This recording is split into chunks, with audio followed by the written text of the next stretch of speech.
Dear learners, welcome back to your education channel Learn and Educate, where we were studying a few basics of goods and service tax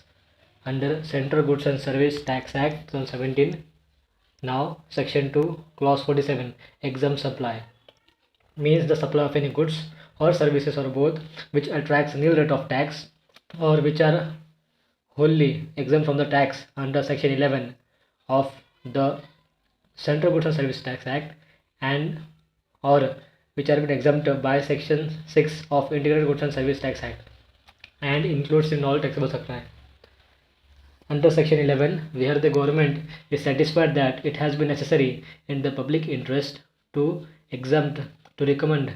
or on the recommendation of the Council, GST Council, may exempt by notification generally or subject to few conditions as we specified where the goods or services or both of any specified description from exempt from the whole or any part of the tax liable with effect from the date as we specified in that notification. When the government is satisfied that it is necessary in the public interest to do so,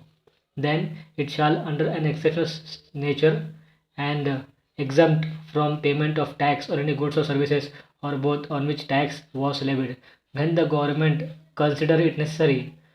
to do so for the purpose of clarifying the scope or applicability of any notifications issued under subsection 1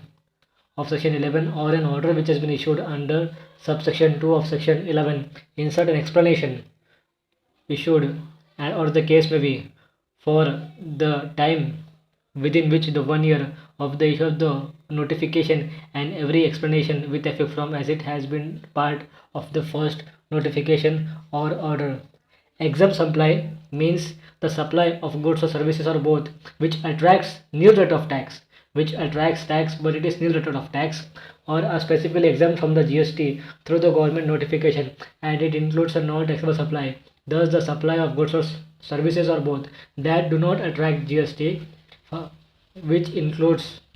that no input tax credit can be claimed with respect to the inputs or input services which were exempt from the supply which attracts nil rate of tax or which has specifically been exempted from the GST through government notification and includes a non-taxable supply, the supply which has been kept outside the purview of the GST. GST is not applicable on this supply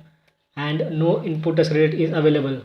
Yes, it is covered when it has a nil rate of taxes, and exempt supply they are covered under the GST ambit, and in case of non-taxable supply they are not covered under the GST ambit. The exempt supply which includes non-taxable supply, for that GST is not covered, but for nil rate of tax and exempt supply GST is covered. Those supply of goods or services or both are covered under the GST ambit but subject to nil rate of tax and exempt supply as per the notification of the government.